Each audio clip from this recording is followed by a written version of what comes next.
I am excited to present this tutorial today because this is one of the basics of mathematics. In today's video, I'm going to show you how to make any variable the subject of the formula. If that sounds interesting, let's not waste any time. I'll see you after the intro.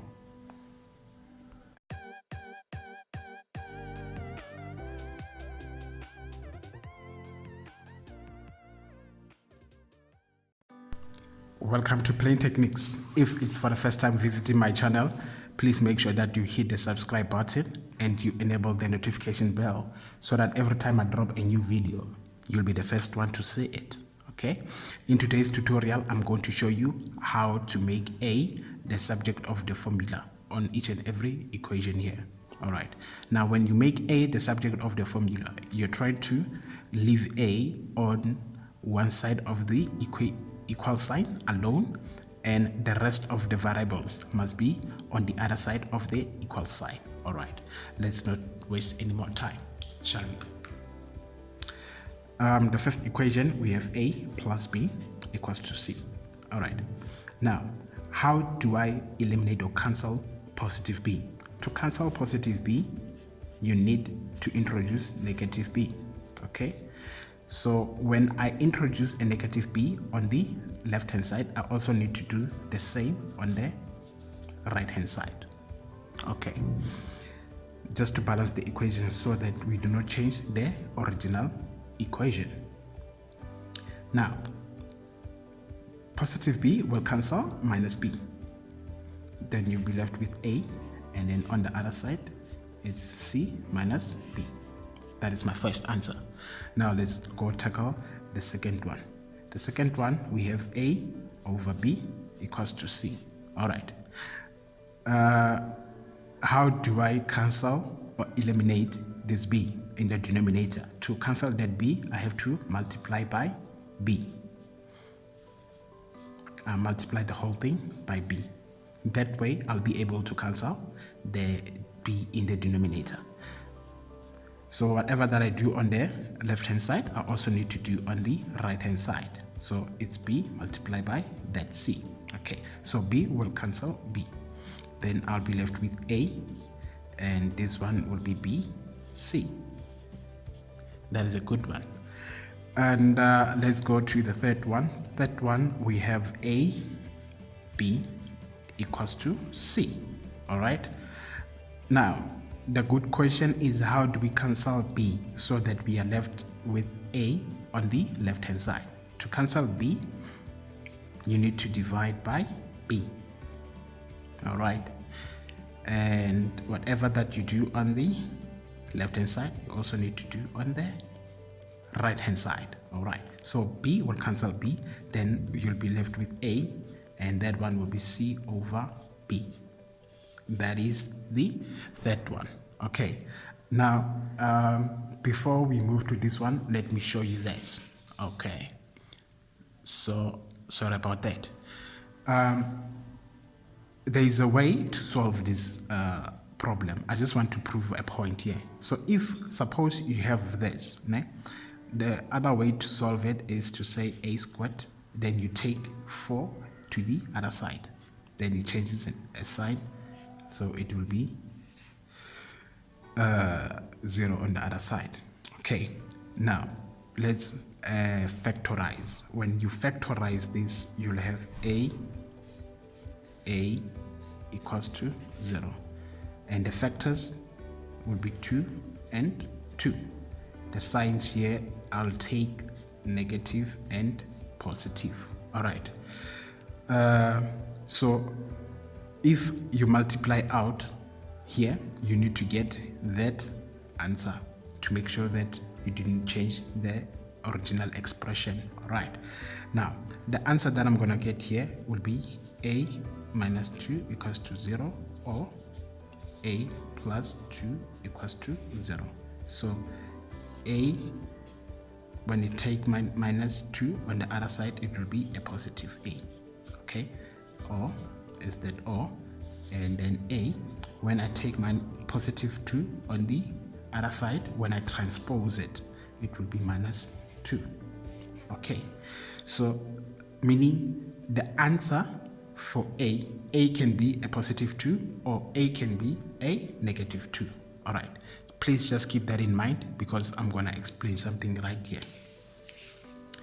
Now with this one, to cancel that exponent 2, you need to introduce the square root. Okay, square root. So whenever you see a square root, you must know that there is an invisible 2 in front of that square root. So there is an invisible 2. Okay, now I'm going to cover a squared with the square root. That way I'll be able to cancel the squared on a. Okay, so let's do that. So I have this. I'm gonna cover a squared. Okay, so whatever that I do on the left hand side, I also need to do on the right hand side. Okay, so here I'm going to write positive, negative. Why? Because my answer here, sorry about that, the answer that I got here was a positive and a negative.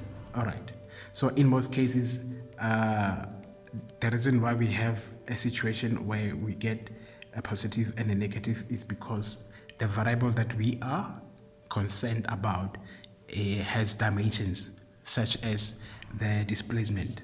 Right, so displacement has dimensions. It's either positive or the opposite direction, and mass on the opposite, it does not have a negative, it's just the positive. So if you calculate him for mass, you just only take the positive answer. All right, because we don't have a negative mass. Right, now going back to the original equation, so whatever that we do on the left hand side, we also need to do on the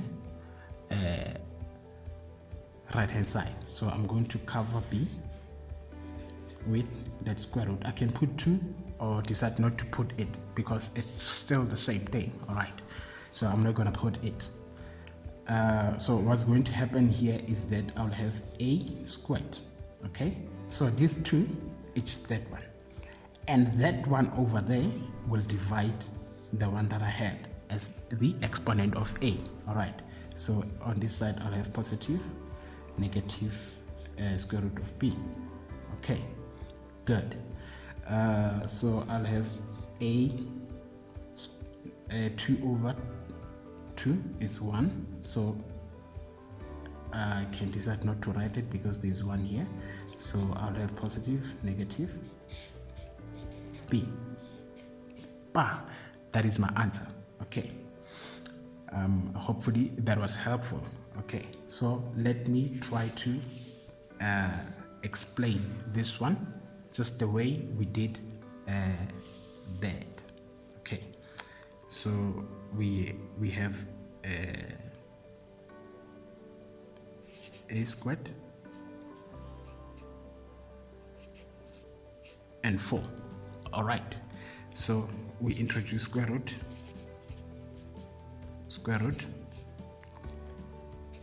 of 4. Okay, so when we introduce square root, we need to do that.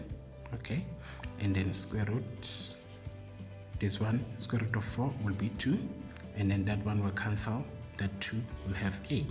Okay, so square root will cancel that 2, will have a. So the answer will be a positive or a negative value. All right, good.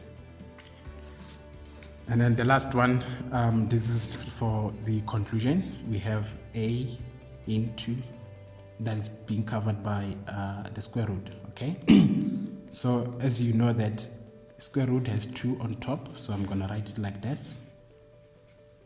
So to remove the square root, you'd know that if you have a number and there is no exponent, the exponent is actually 1. So the exponent here, it's actually 1. Right, so I'll have a 1, which is the exponent of a, and that 2 for the square root will divide by that one. So I'll have that. Okay, so I managed to remove the square root. Okay, yes, So now the question is, how do I cancel these two so that I'm left with a with exponent 1? So the only way to cancel that 2 in the denominator is to multiply by 2. You remember what we did here? To cancel the denominator, you multiply by that denominator. So to cancel this denominator, I'm going to multiply by 2, which is in the denominator. So I'll have a 1 over 2, then multiply here by 2. And then whatever that I do on the left hand side, I must do on the right hand side.